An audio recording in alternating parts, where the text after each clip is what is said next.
evening. My name is Sarah and I coordinate the events here at Burnside Library, so it's lovely to see you all here this evening.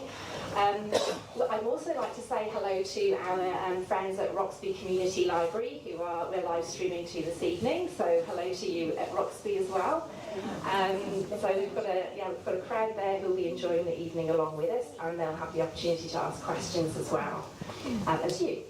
I would like to start by saying Mani Nadu Tampindi Nadlugana Yaktanga in Parindi. I'd like to acknowledge that we're meeting on the lands of the Ghana people this evening, and I think that's particularly poignant based on we're talking about ecology and looking after that land, which is something they've been doing for tens of thousands of years. We're fortunate to have two fantastic guests this evening, and I'm going to talk about both of them because our fabulous Dr. Philip Roetman, he is our Environmental Sustainability Manager here at the City of Burnside, has just won the 2025 SAEA Green Adelaide's Peltzer Prize for being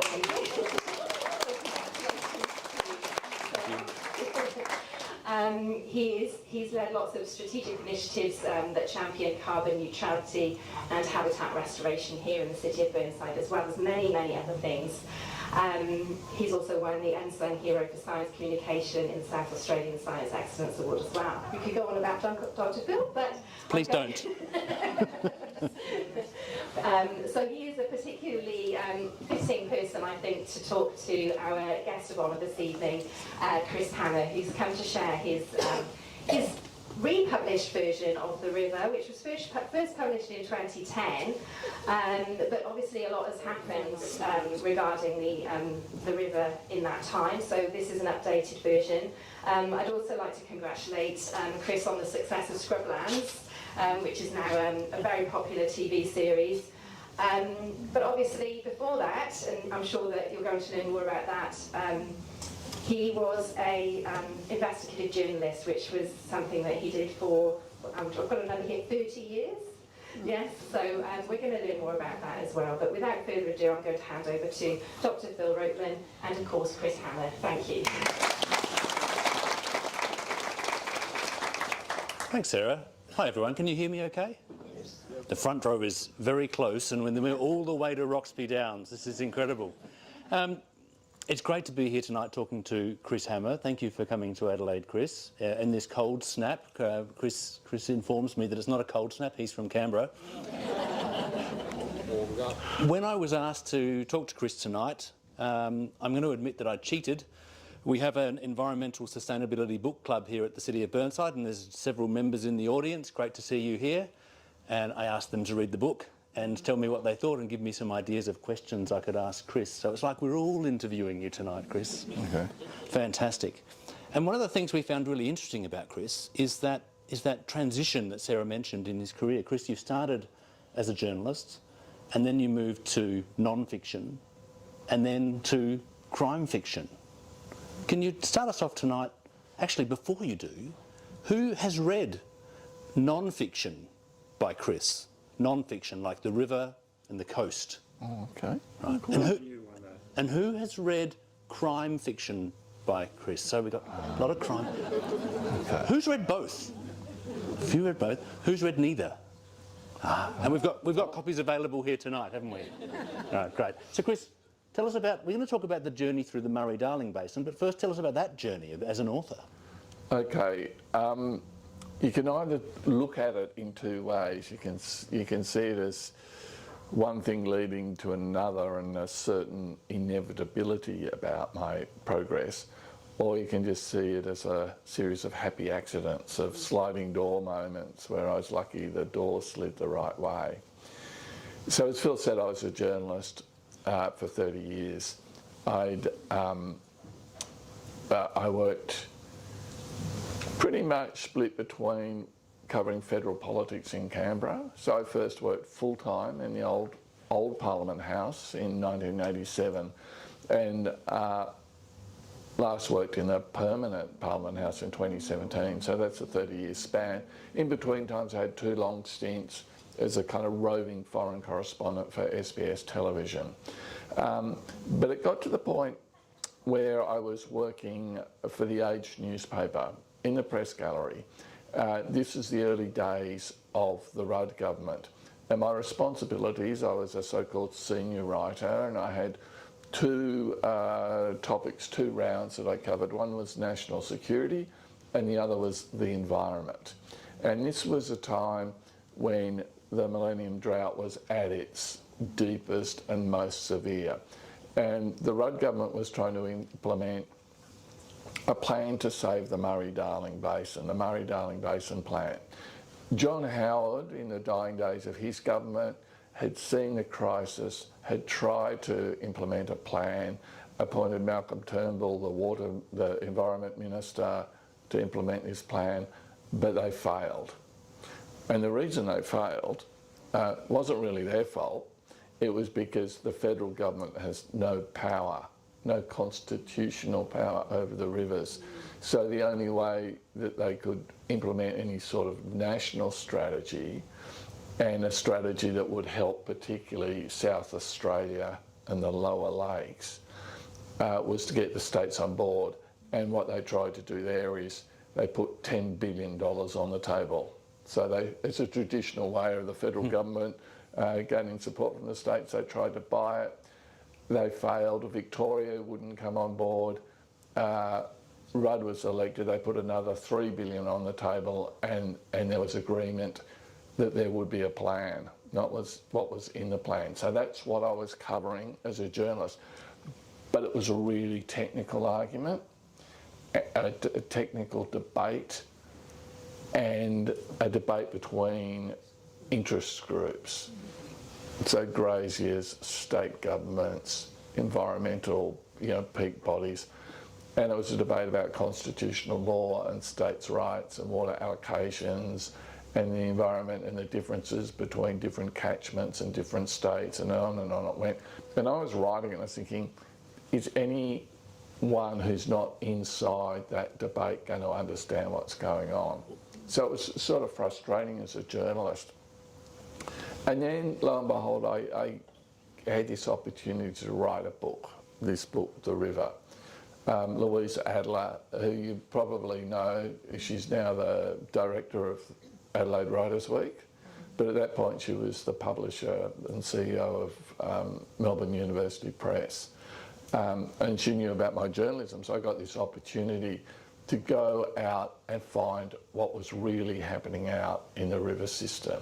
So it wasn't going to be some sort of technical overview, and it's not a scholarly work. It's more like travel writing. I'm travelling through from the headwaters up in Queensland, down through New South Wales and Victoria, and down through South Australia, to the lower lakes and the Coorong and the Murray mouth. And before I left, I decided I'm not going to interview any politicians. I'll speak to experts, but for my background knowledge, that won't be part of the story. It's narrative non-fiction. So it's the story of my travels down the river, and more importantly, it's the stories of the people I met along the way, the local people, whether they were the local environmentalists, the local graziers, the local irrigation farmers, those wonderful groups running the local historical society, local Indigenous people who could tell me the history of the land as they knew it and the rivers. And so what I found in doing that is that I loved it. I discovered that after years of journalism, I loved writing much longer form, writing a book. I learned I could write a book because I think I'd always, aspired to writing a book. But until you do it, you don't know whether you can. And I found I loved it. I also found, unfortunately, that there's not a lot of money in writing books in Australia. And so I wrote a companion book called The Coast, but after that I just ran out of money and I had to go back and get a real job. But I missed the writing. So I was back in the press gallery working. I didn't have the time or the resources to do any more non-fiction. So I thought, I'll just have a crack at making something up. And that's how I started to write the book that became Scrublands. But looking back now, I'm thinking, you know, my more recent crime books have probably been structurally more ambitious. We can talk about that later if you like. But I couldn't have written those without having written Scrublands and Silver.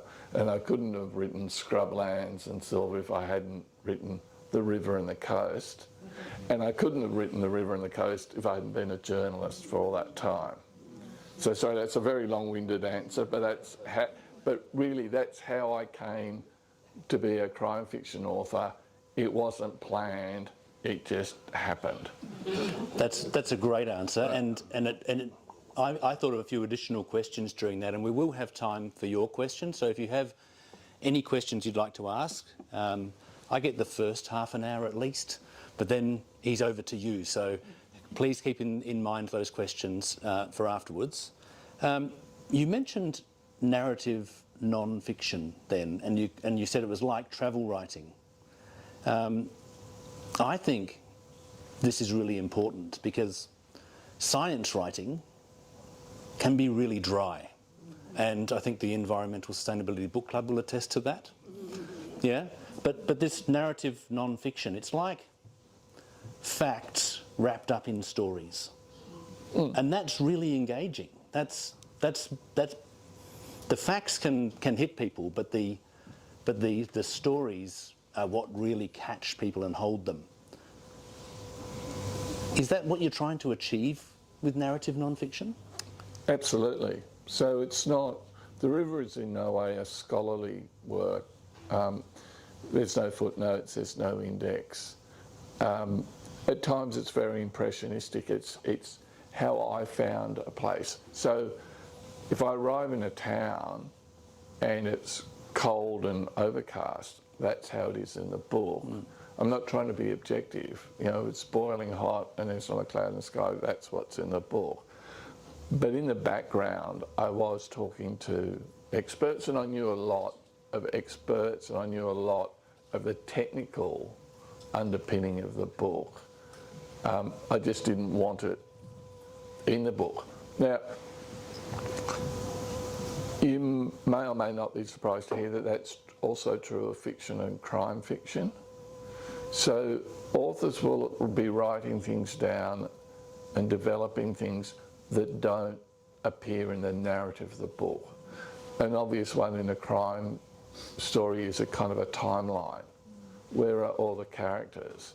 Has the murderer had time to, you know, kill someone, be seen over here, dispose of the body, you know, all of that sort of stuff?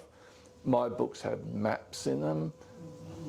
They started by accident because I was writing about a fictional town, and I was worried it would start to become inaccurate. You know, like the bank will be next to the post office in chapter 2, and by the end of the book it'll be like 3 blocks away.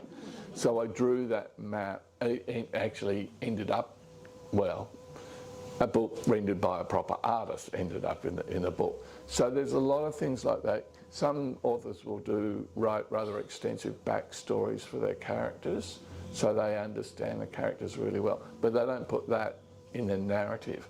So in some ways it's not totally dissimilar. Yeah, there's a map in The River as well, and it's very useful as you're reading the book. I came across places I'd never heard of, so to be able to refer to that map and see where they were was great. You talked about having a timeline and having potential backstories for some of the characters. I think for your crime fiction, you've talked about the fact that you're a pantster. Yeah, a pantser. People may not have heard the term pantster. Perhaps you could explain that term. And the question related to The River is, were you a pantster for The River? Because it sounded like you did some pre-work. No, I wasn't a pantser for the... Oh, no, well, to an extent I was. So, amongst crime writers, there's 2 groups, there's 2 camps. There's the plotters and the pantsers. And the plotters plot everything out in advance, often in great detail. I've heard Jane Harper say she'll do 100 pages of treatment before she starts writing the story. James Elroy, 300 or 400 pages of treatment. So when he starts writing the story, he knows exactly where he's going, pretty much what every scene's going to be. I'm the opposite. I right by the seat of my pants, hence the term pantser. So I start with a bit of a general idea, some sort of seed, usually a setting, and off I go and I see where the story will take me. I did an event, an author's event, not that long ago with Louise Milligan, the Four Corners reporter. She's written a great crime fiction book called Pheasant's Nest, and there's another one on its way. And she heard me explain that, and she said, "I'm so disappointed, I thought people were saying I was a panther." but with the river, no. So I didn't just do one long trip. I sort of planned excursions. You know, I'd go somewhere, you know, go away for a couple of weeks, come back, sort of work on the writing, see where it might take me next. And the book, The River, has 9 chapters in it. And as I say, it follows this journey, if you like, through the river system. But the chapters tend to have a particular theme, so I decided I would locate in one chapter much of the information I gleaned, say, about Indigenous Australians, and that's a chapter that's about Menindee Lakes. Although there's elements of it from, say, up at Brewarrina, where the fish traps are, you know, somewhere between 16 and 18,000 years old, perhaps the oldest, you know, human-made structures on Earth, 4 or 5 times older than Stonehenge. Out at Warcool, which ended up, and I can talk about this too, a lot of the settings in my crime books are actually based on places I went to doing the river and the coast. Warcool's about a dying, what appeared to be a dying irrigation town because it had no water. So that was the seed of the idea in scrublands. The chapter on the Paroo is about a natural river. There's a chapter on the Barmah-Millawa forest, you know, the world's largest river red gum forest. It's on the Murray River just upstream from Echuca. An amazing place, but that then provided the setting for my book, The Tilt. So you can see, but so I would kind of plan where I'd go. I'd make 1 or 2 phone calls, you know, if there's someone particular I want to see, but a lot of it I was pantsing a bit. I just turn up places and see who I could find. And it was a bit of a revelation in that journalists are not always welcome. But at that time, I'd turn up and people were so grateful. It didn't matter whether they were the environmentalists or the irrigators, whether they were believed in climate change or climate change skeptics. Almost universally, they were grateful that a journalist from the city had come out to listen to what they had to say, what their life experiences were and what their opinions were. So it wasn't hard to do. If I turned up somewhere, I could just walk in and people would want to talk. Committed pantser then. Yeah. Yeah. The Murray Darling Basin is a huge area. It's something like the area of France and Spain combined. Yeah. And it's over the eastern side of Australia. That's a lot of travel. How long did that take to get out to because you've gone from the north to the south, the east to west? Well, as I say, I didn't do it just in one long trip, so I'd go away for a couple of weeks. It was over the summer of 2008, 2009, so it was probably over 4 or 5 months, but as I say, not continuous travel. And you met some interesting characters that you describe in the book. Who sticks out among those characters? When you think back now to 15 years ago, who are the ones that you remember first and why? I remember that town, Warcool, and some dairy farmers I met, and they were flood irrigating for pasture for dairy cattle, and it was just made no sense because they were totally reliant on the water coming from the river. It was an idea that, you know, you'd mention in South Australia and South Australian irrigators were just horrified by this concept that anyone would flood irrigate for pasture. I mean, irrigators in South Australia were angry that irrigators in Victoria and New South Wales were using open channels, whereas here, you know, the water's in pipes, it's you know, drip fed and whatever. So I understood that, but these people were like third generation, they'd invested a lot of money and they were going bankrupt. They were going to, their life as they'd known it was coming to an end, and there was nothing they or anyone else could do about it. That was a very grim, you know, there'd been quite a few suicides around there. There were farmers who just disappeared, they just walk off their land. Banks are foreclosing, so I remember that couple, and they were wonderful and hospitable and generous. I remember an old guy in a pub there who told me sort of hilarious stories from back in the days of hunting rabbits and near Prohibition, and some of the old blokes up along the rivers out at Burke, you know, you kind of could have been out of a Henry Lawson poem, and they just spin you these yarns, and there was the art of the tall tale, and I realised, it's in the book, you know, I realised, you know, you're not actually meant to believe them. They're just these extravagant sort of weavings of reality and make believe.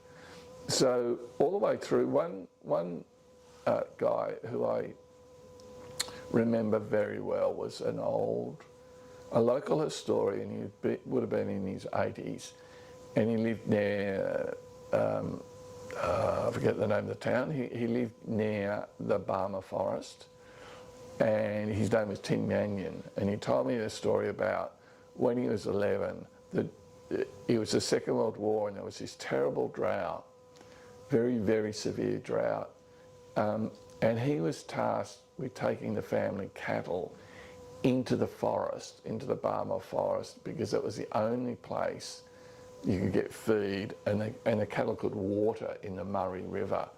And he camped there for an entire summer with the cattle as an 11-year-old boy. And he told me about what a wonderful place it was, and all the characters there. There were charcoal burners, because there was very little petroleum in Australia, and it was being blockaded by the Japanese, so all the petrol and oil was being directed to the military. But someone had worked out that you could run a car off charcoal. You heat the charcoal off and it emits a gas, I guess it's methane, and you can burn it, and it's just enough to power an engine. You know, not much power or anything. But he said, and think about the people on the charcoal, he said, everyone warned me, don't go near them because they could be dangerous, because it was full of draft dodgers and fugitives and prison escapees and blokes who'd run out on their wives. And he said, the thing is, once you'd been on the charcoal for a day or two, you're unrecognisable. You're just black from top to tail. And it wouldn't matter how much you wash, you'd still be. And it wasn't until you'd left the charcoal, that's what they call it, on the charcoal. And years later I thought, gee, that'd be good in a crime story. What a place to all these. And if you've read The Tilt, there is an 11-year-old boy called Jimmy that is loosely based. None of Jimmy's story is really what happened to Tim, obviously, but elements of it are based on that reality that he told me then. The charcoal, the sleeper cutters, the fisher people.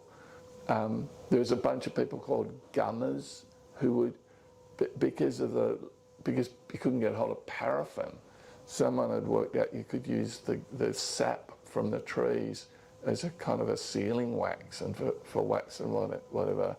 And there were Italian prisoners of war camps working in a forest, which I then, of course, borrowed for my book, The Tilt. So I really remember Tim well, and I was upset to learn that he died before The Tilt came out.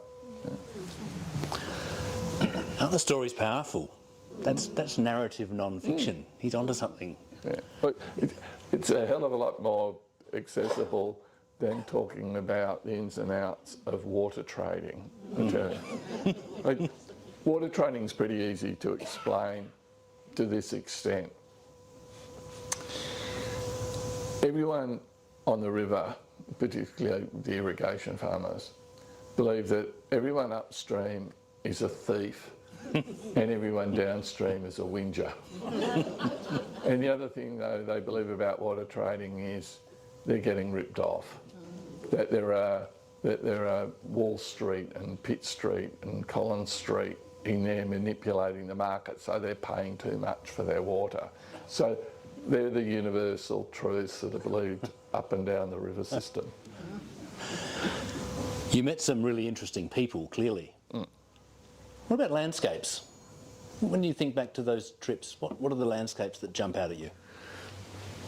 I mean, this was, the worst drought in recorded history.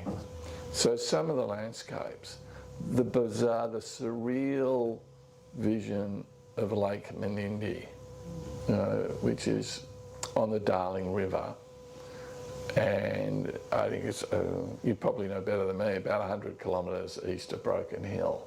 And it's kind of like the holiday place for people in Broken Hill.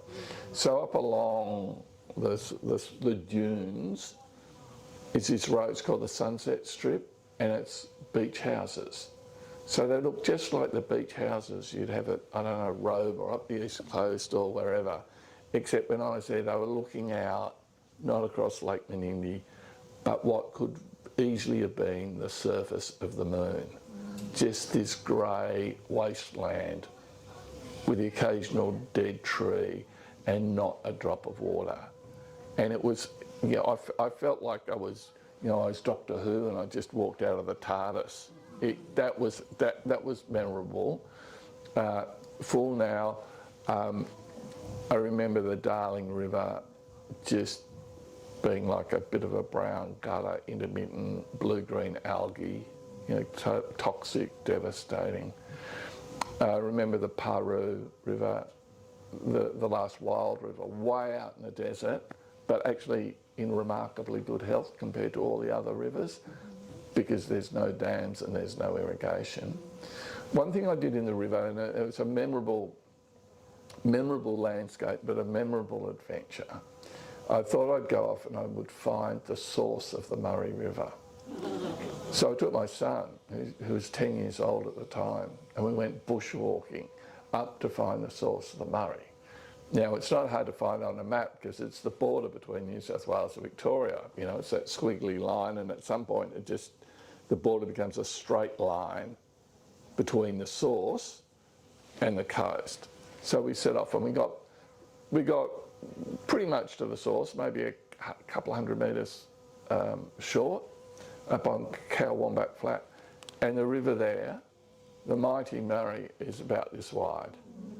And it's a natural pasture. You come out of the trees and it was green, it was beautiful, despite it being, that would have been in January or somewhere like that.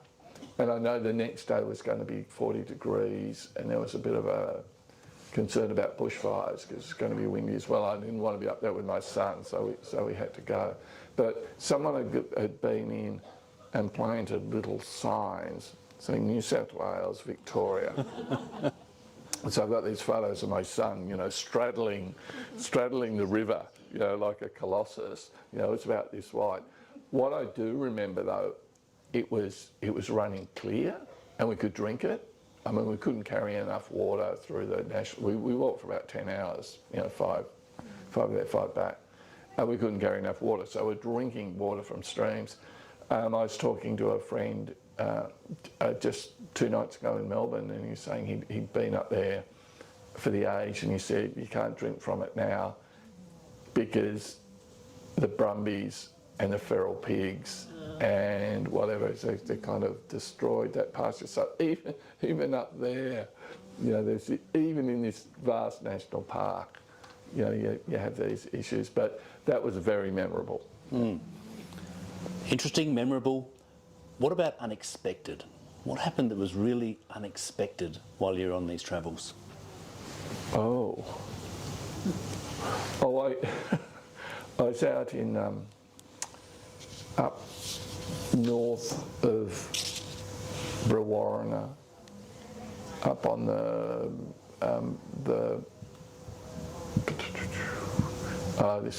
what's it called? This river's got about 3 different names because the land is so flat it splits apart and comes back together. And I was way out in the middle of nowhere, and it rained in the middle of this drought, and I was trapped. I was racing. I was driving. I don't know how fast I was driving. Well over 100 kilometres an hour on this really dodgy dirt road, because I knew if I didn't get onto the bitumen before the rain hit, I could have been bogged for days on end, because that very, very fine dust, particularly the grey dust where water has been, if it gets water on it, it just turns to like glue. And you get bogged. You just can't drive through it. And I was I think at that point I might have been in a 2-wheel drive too. So I remember that. I remember, wouldn't that be ironic? Here I am writing a book about the drought, and I get bogged because there's been this sort of rainstorm that's come through.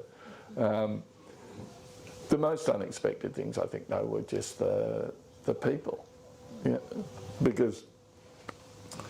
the attitudes. So climate change was still very much a contestable sort of idea back then, and a lot of people, in essentially were in denial. But it was hard to pick. You get this crusty old cocky who's been out forever, and you go, oh no, yeah, it's real, it's happening, I can sense it. And then you get someone else, well educated, whatever, and they go, no, it's just cycles, it's not real. So people would surprise you. Although I must say everyone was incredibly welcoming. Yeah. You mentioned climate change. You wrote the book at a really interesting time when the International Governmental Panel on Climate Change the messages about climate change were really not as strong as they are now. There was, we're pretty sure it's human driven. They were the messages coming out of the international scientists. But now it's unequivocal. It's human driven climate change. Thinking back on those characters you just talked about, some for, some against, or denying. Do you think that makes a difference, or is it all about what they're seeing on the ground? Is that what's making up people's minds? But look, I don't think there's a simple answer to that, because people are complicated and they've got their own backgrounds, their own history. So you'd have people who would I remember, including here in South Australia, where they'd say, oh, we've been here for 7 generations, and we've got all the rainfall, all the river flows, and you can see the cycles, and this is no different. So there was that belief in the cycles. And there were, now, you're thinking, so this is 2007, 2008, there'd been really dramatic bushfires all through eastern Australia in 2003, all up through the mountains, all up through the Alps. It really threatened the water supplies of the dams, because I was worried that, because there was no undergrowth left, that a heavy rainfall could make things worse by just pushing all the ash into the dams. Canberra lost 500 houses, as you remember, and all the hills around Canberra were burnt. So in some places, the places that have been hit by bushfires had no problem believing it, that climate change was real. And strangely enough, what we were saying, the international panel was maybe not as clear-cut as now. This is a time, though, when there was political bipartisanship. Early days of the Rudd government, Roscoe proposed a cap and trade, and essentially the coalition, or at least the Liberal Party, were on board. This is the days of Brendan Nelson, and then I think Malcolm Turnbull maybe, as opposition leaders, before Tony Abbott came along and decided, for whatever reasons, to blow the whole thing up. and you know, so it's still politically contentious today in a way that's probably, even then it wasn't. So this isn't so much in the book, this is me being a reporter in Canberra. I'd go and speak to, you know, the really big users of electricity, like aluminium smelters and, you know, the cement industry and things like that. And they were going, yeah, if we need to change out of coal, if we need to go to alternative energy, if we need to do this, we need to do that, we can live with that. What we actually need is certainty, you know, from a business point of view. They were actually surprisingly sort of agnostic on the system. Was, look, whatever's decided is fine as long as something is decided. Yeah. You talked about floods there as well as fires. Yeah. It's a hugely variable system, the River Murray, the Murray Darling Basin. I've got some numbers here because I'm a scientist. I've got to have numbers. You wrote the book during the Millennium Drought. During the Millennium Drought, border flows coming into South Australia were about 960 gigalitres per year, which is an average of less than 3 gigalitres a day. So that's the amount of water coming into South Australia during the drought. Less than 3 gigalitres. A gigalitre sounds like a lot, it's 1 billion litres, but considering the evaporation we have here in South Australia, it's not a lot. But we live in the land of drought and flooding rains, and we had the flood event in 22-23 for the River Murray. Border flows in South Australia peaked at 186 gigalitres a day. So 3 during the drought, 186 in one day during the flood. More water than Adelaide uses in a typical year in one day. How do the people on the river deal with that variability? You talked about 7 generations. How do they deal with that? Well, that's the Murray, which is far more reliable. The Darling the variability is something like 2,700 times. Basically, the Darling just stops flowing. You can't put a dam on the Darling because there's no valley. The Murray is, by comparison, more reliable. But rivers like the Amazon, the difference between, you know, an incredibly wet year and a drought year, the flow changes by about 1/3, not multiples, not like the Murray. Now, back in those times, it wasn't just water as an abstract idea. That whole plain out there is an old seabed that's been pushed up. So it's full of salt. So there's an enormous amount of salt being carried down the river and flushed out to sea. So if the Murray mouth closes, if there's not, you know, if you're only getting 3 gigalitres across the border, it's not enough to carry away the salt. So the river, the lower reaches of the river, not just the lower lakes, the lower reaches of the river, which is essentially the whole of the South Australian Murray, just becomes more and more saline. And it's not just salt, there's nutrients coming down the river system, and this is what spurs blue-green algae, for example. It's the nutrients being washed off the farms upstream. I mean, I don't have to tell you this, but I do have to tell people in other states, the accumulated damage that's done to the river just builds up and up and up the further downstream you go. And so it's South Australia that really cops the worst of it. And that was the idea behind the Murray Darling Basin plan, was that the upriver states had to take some responsibility, more responsibility than they'd done in the past. I just one little thing on that, without getting hopefully too technical. Under the Constitution, the rivers are solely the preserve of the states for their use and, as they say in their Constitution, for their conservation. The conservation, though, in those days meant dams. So they built dams. But leading up to Federation, the Murray River ran dry. And that was a real problem. And so an agreement was forged between, you know, the colonies, as they then were, coming together to form Australia, between New South Wales, Victoria and South Australia. And they formed an agreement on the Murray River. And it was that New South Wales and Victoria would guarantee South Australia a certain amount of water every year, so a quantity, and whatever was left over would be split between New South Wales and Victoria. And it was quite a monumental agreement. New South Wales had been incredibly stingy, let me say, with water. When Victoria started booming, when the gold took off and Victoria was going to become its own colony, people in London looked at a map and said, oh, well, the obvious border is about halfway the Murrumbidgee River. But the people in Sydney weren't stupid, because that would give the whole of the Murray to Victoria. And so they pushed the border south to the Murray River. But not only that, unlike pretty much every other water course in the world, the border doesn't run down the middle of the river. It runs on the high water mark on the Victorian side, which means that the water in the river was the sole preserve of New South Wales.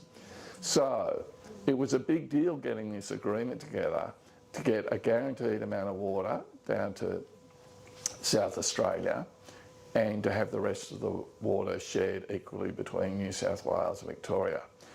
But that immediately created a problem that just grew worse and worse and worse, and that was this. The big rivers in New South Wales, we really one that there's the Darling, but particularly the Murrumbidgee. It's the second biggest river as far as volume. The water in the Murrumbidgee belongs to New South Wales, but any of it that escapes into the Murray, half of it then belongs to Victoria. So there's an incentive to not let any water flow into the Murray. And it's the same with the big Victorian rivers like, you know, the Goulburn and the Ovens and the King and the Campaspe and whatever. And so when the drought hit and it's going, and, you know, South Australia was just crying out for water, the Murray just couldn't support it. But the Victoria and New South Wales just weren't letting any of the other water. I went in the book, I go to the confluence of the two most important rivers in Eastern Australia. It's the Murray and the Murrumbidgee. The Murrumbidgee carries far more water than the Darling. But there's no town there. There's nothing there. There's a fisherman's camp. And even now, if you look at where the Murrumbidgee comes in, it looks more like the Murray is backed up. Because still, and that's when they made the plan, they went, the Murrumbidgee has to give more water. They has to carry more of the burden of helping South Australia. So the irrigators at Griffith on the Murrumbidgee burnt the plan. If you remember when there were those protests, that's why those protests and burning the plan was on the Murrumbidgee. I don't know what that question was, but... It was a great answer, very interesting, thank you. One last question from me. Yeah. You mentioned the plan. Yeah. The current plan has been in place since about 2013, after your book was written, and it's coming up for review now. If you had a magic wand and you could wave it and change that plan, with your knowledge of the river system after meeting the people and seeing the river, what do you think some important things to change would be? I put a moratorium on any more irrigation allocations. I try and coordinate it between the states more without getting too technical. Now, look, the plan is a lot of money, right? And it's done some good things. It's bought water licences back from irrigators, and that water is now held by the environmental water holder. It's a federal office, so they own the water in the dams and they can decide when to send it down the river. Now, it's actually much more technical than that, because you lose a lot of water if you send it if you just sent the environmental water. So they've got to coordinate with irrigation water, so it doesn't come down in the natural cycle that it would, you know, in a natural river. But that water is there, and that does some good.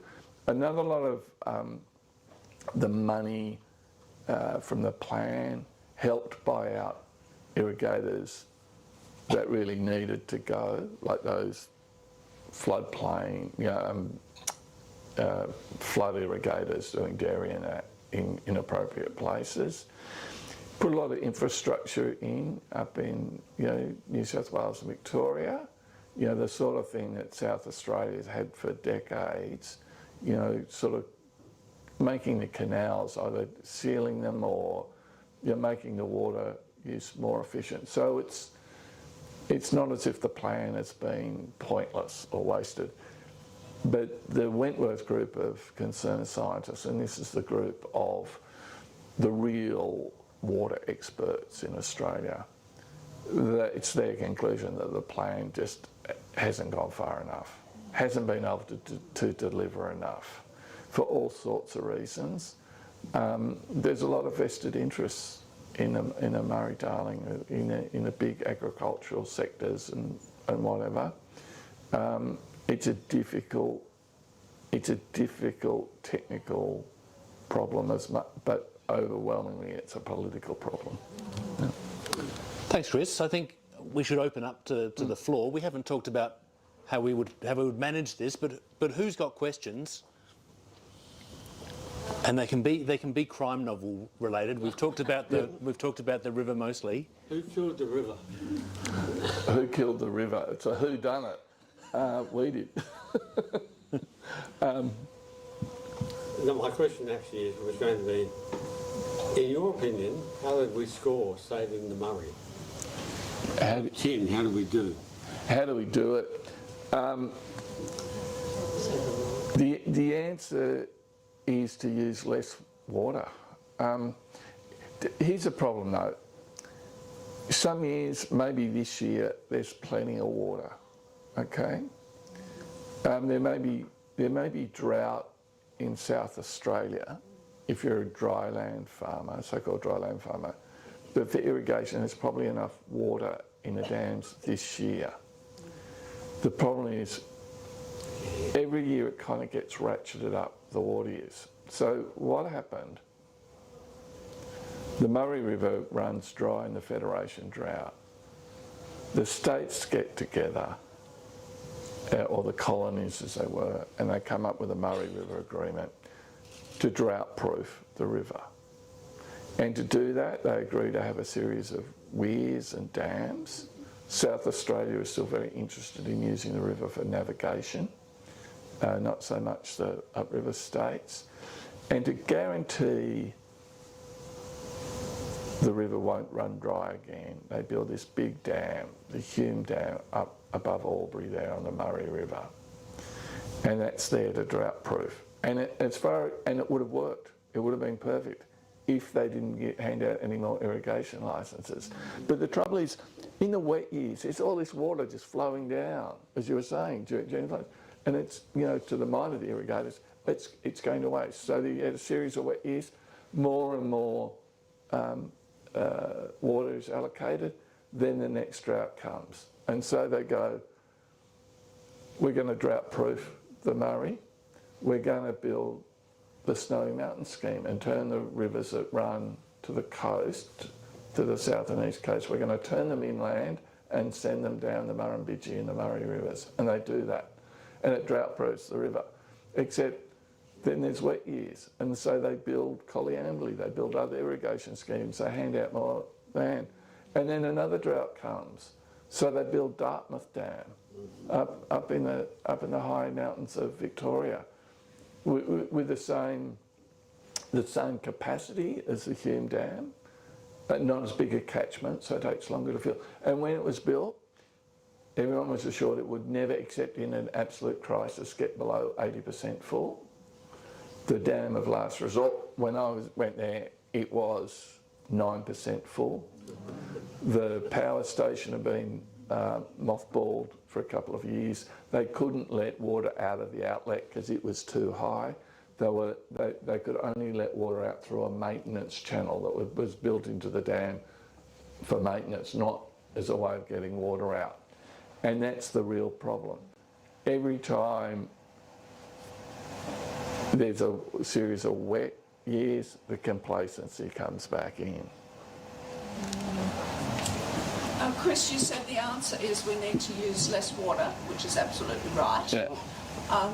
What sort of stories do we need to tell to the people who say we just want to keep doing the same thing that our family has always done, that our fathers and grandfathers did? We want to just keep irrigating the same way, farming the same way. We actually need to be able to persuade people. We live in a land of droughts and flooding rains. We need to use less water. So one of the mechanisms that's been used, and it's wow, you get 1,000 opinions about it, is water trading. So you actually you put a dollar value on water. So someone who's been using water, say for flood irrigation, the sums don't add up. They make more money out of selling the water, the water allocations they own, than they would, using it. So and they could sell it to people, particularly in times of drought, who really need it, who are the people with permanent plantings. So if you're growing rice, and rice farmers get a lot of flack, but if there's not enough water, you don't plant a crop. If you've got grapevines or citrus, you're then desperate and you need to buy the water. So that's in some ways, that's part of the solution. It's caused this other problem though, because water has now become a property right and it's been split off from the land. So you can own land in an irrigation system that's got no water attached to it. So you'd have to buy the water in, like no permanent water. But then there are people who own water but don't own land. And that really gets up the nose of irrigators. Yeah. Your question about how do you change people's attitudes and behaviours is, I think, is a really interesting one, and I think that's where narrative non-fiction is really important. And at the end of the book, you go back and you speak to some of the people who you'd spoken to earlier. Have you thought about going back again after how do those people who you interviewed and who are in the book, did it change their minds at all? I don't know. I haven't been back out there. Some of them would have moved on for sure. Some of them are probably dead, because I often was talking to the more elderly people who had that long history. Although it's interesting talking to some of the young people as well in the book. There's not an easy answer. It's really very difficult, I think, politically for the National Party in particular to reform the river system because of the vested interests there. It might be easier for Labor, but that's federally. You need the states on side as well, and the states don't want to give up. New South Wales and Victoria don't want to give up their water. That's how they see it. You know a lot about the Murray Darling Basin. That's coming across tonight, and you wrote this book and then you wrote The Coast. Yep. And now you're doing the crime fiction. Yep. Will you ever come back? Will you ever do more of this sort of stuff? Look, I don't know. I don't have any immediate plans to. And Panther. part of the reason for that is I just love the crime fiction. I really, I've done, Scrublands came out in 2018 and I've done a book a year since then. I've got a new book called Legacy. It's coming out in start of October. It's got Martin Scarsden. He hasn't been in a book for 5 years. It's set on the Paru River. And I was going to go up to the Paru, but the Paru is in this massive flood.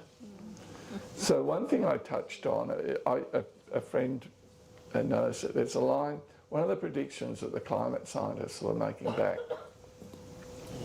when I was writing the book, was this idea that as the atmosphere heated, it would push weather systems further south. And they kind of drew a line between, across from Canberra to Adelaide, around about the same sort of latitude. And they thought the monsoon will push further south, so down to there, probably about as much rain, and maybe very wet up north.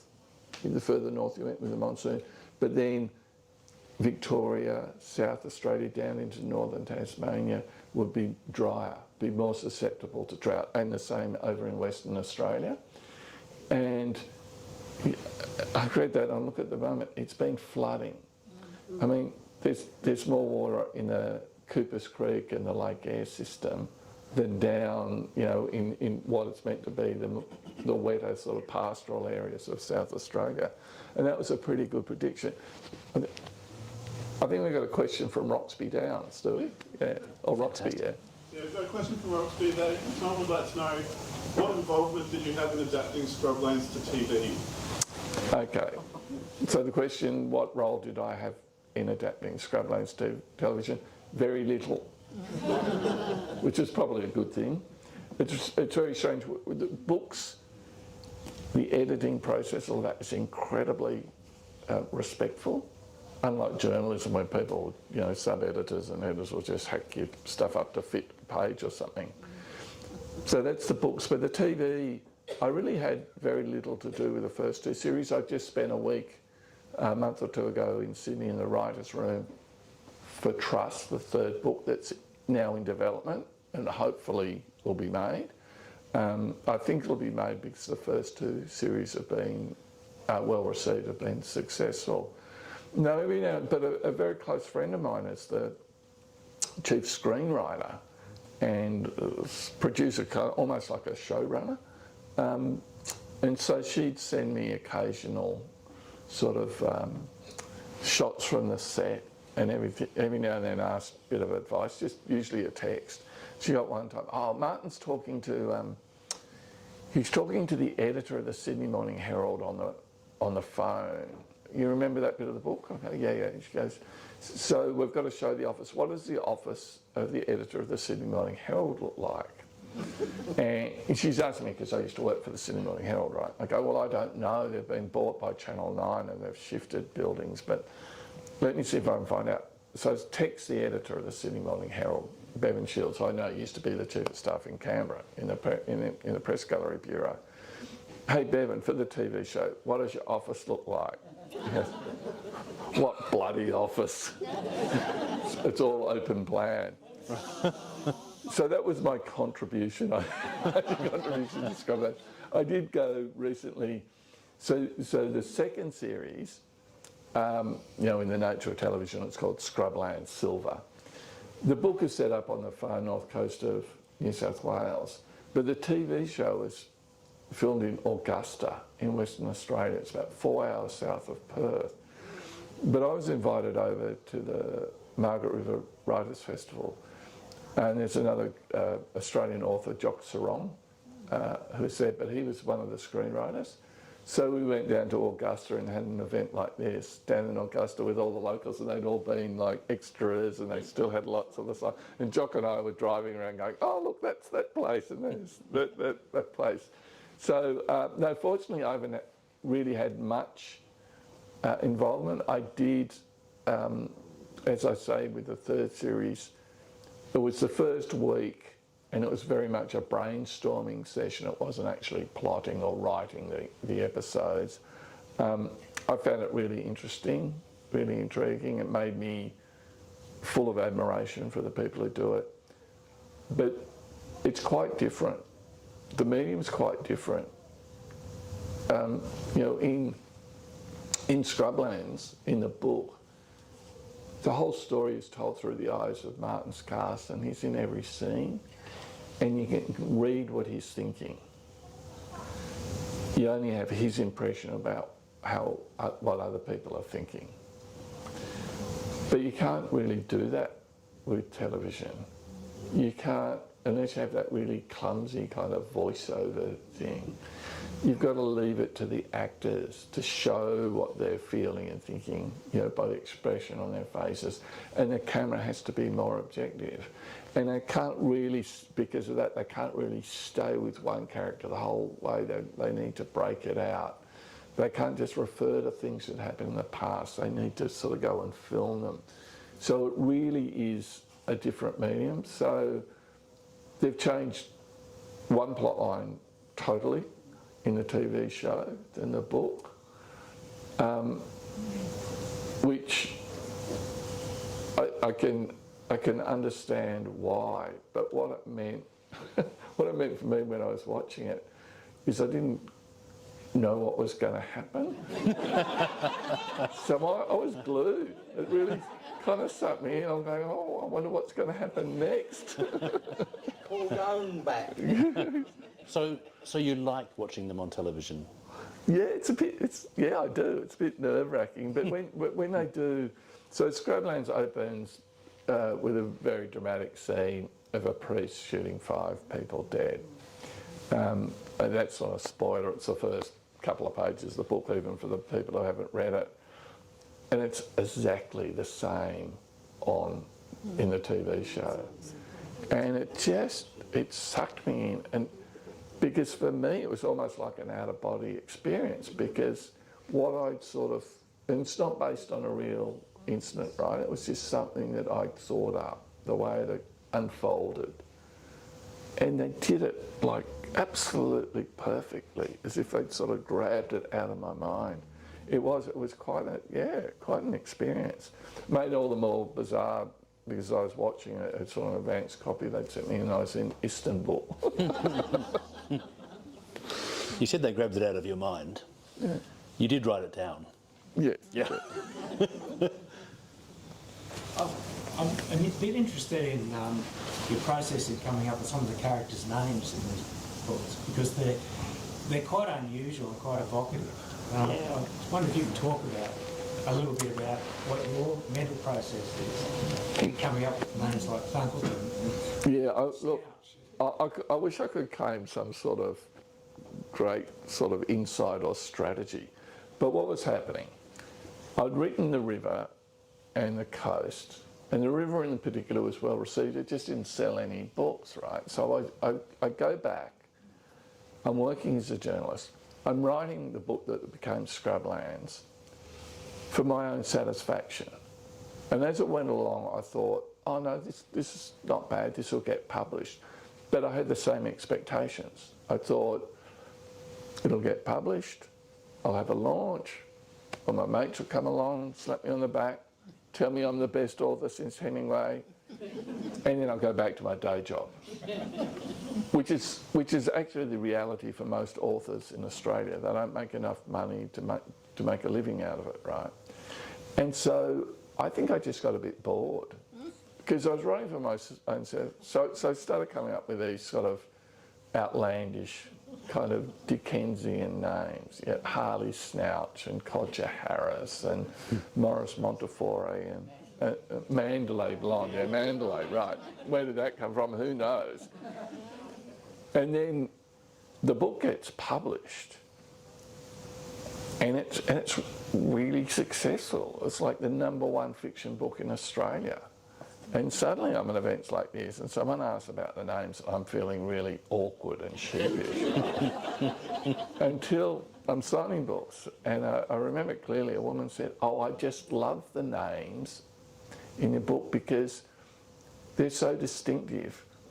It helps me remember who's who. And your plots are quite complicated, so it helps. And I went, that's true, because say in Scrublands there's probably 4 or 5 different plot lines, and the same with the other books. And I thought that, you know what, I think she's got a point. Also, I work with, you know, the best publisher and best team of editors in Australia. People who work on all these Miles Franklin winning, you know, literary works.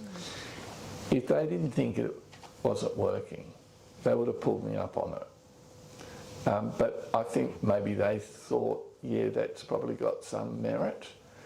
And then I was sort of stuck with it because those of you who read the books know there's a lot of recurring characters, including, you know, Mandalay Blonde, for example, Maurice Montefiore, people like that.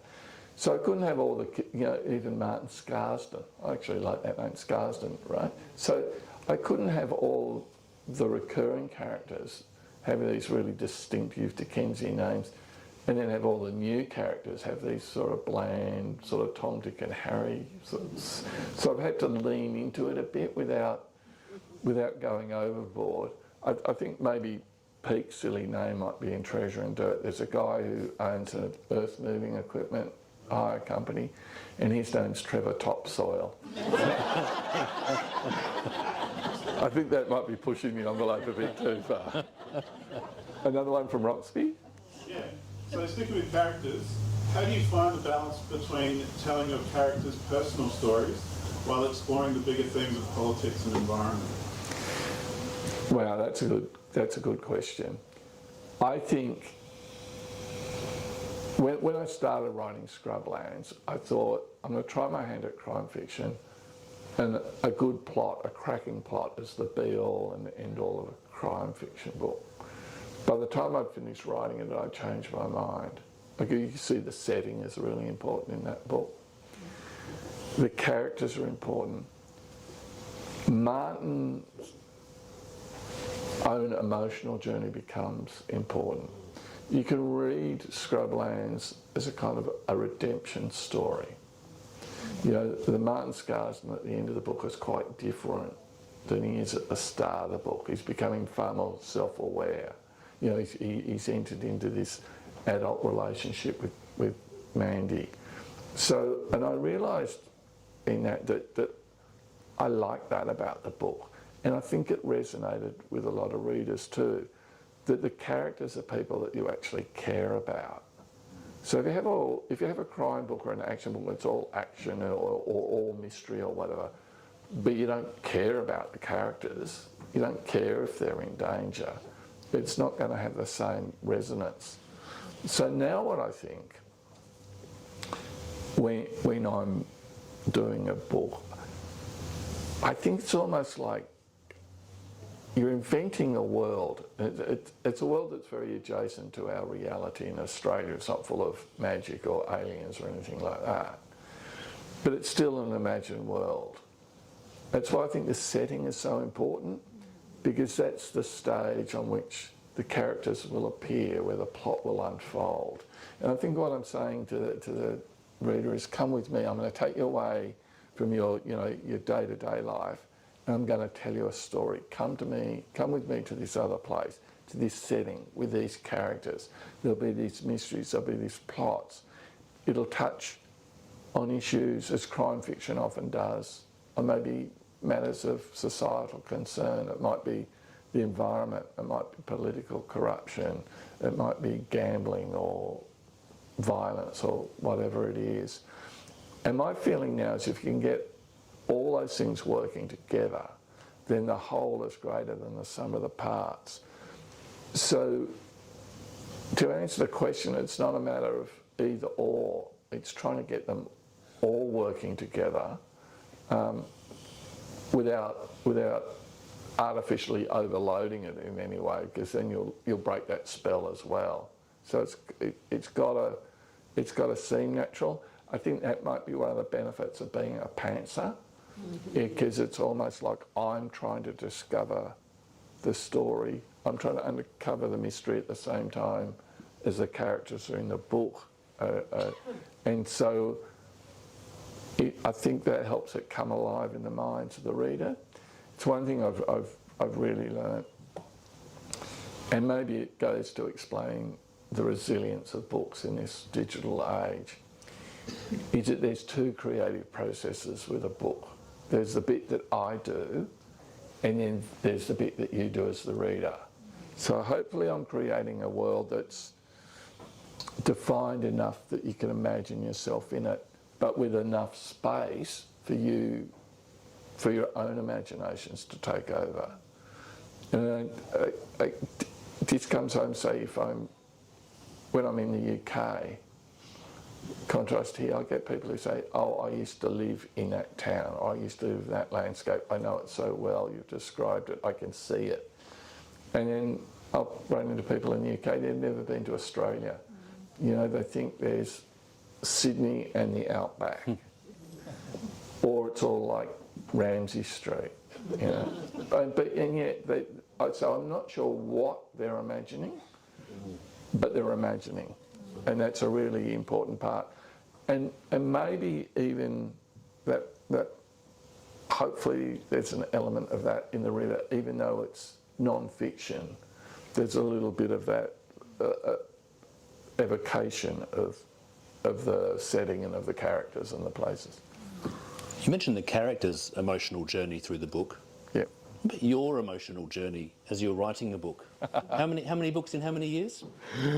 Will be 8 in 8 years. How do you do 8 in 8 years emotionally?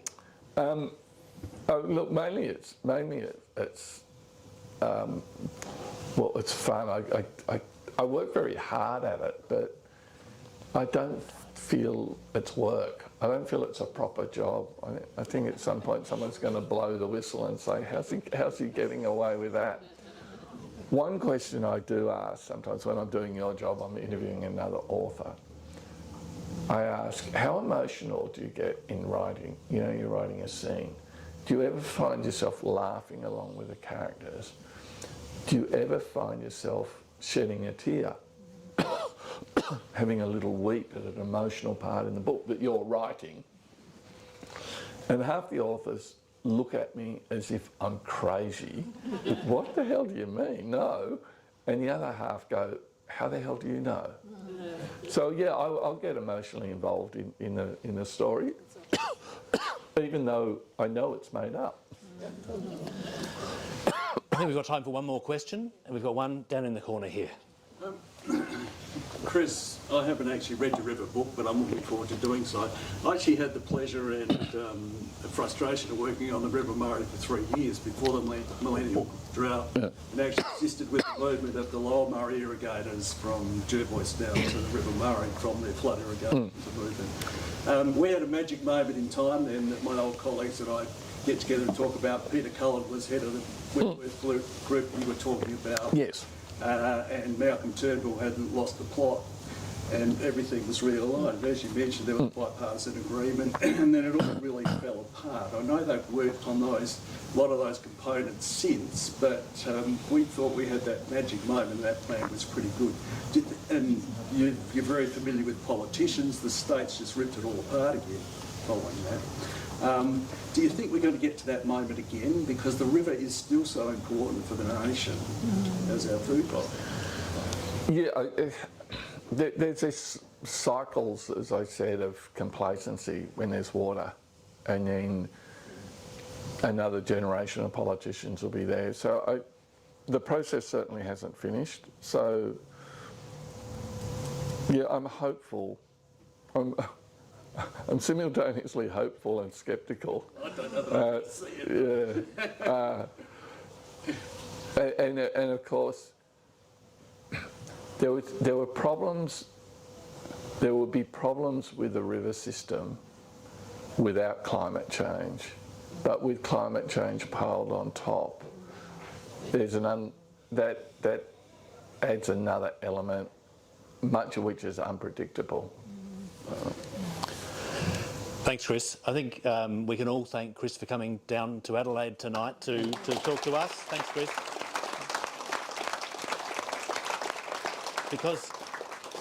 Because there are issues with this system, I think it's so important that we have the stories, the non-fiction narratives around this that can help inform people and sway their opinions more than facts. So it's great that you've put this book together, and I think it's been really well received. It was well received by the Environmental Sustainability Book Club, and I hope more of you grab it tonight to read it. And Chris, you're going to hang around to do some signing and chat. So thanks for coming tonight. Thanks, everyone. Thank you. Thank you very much.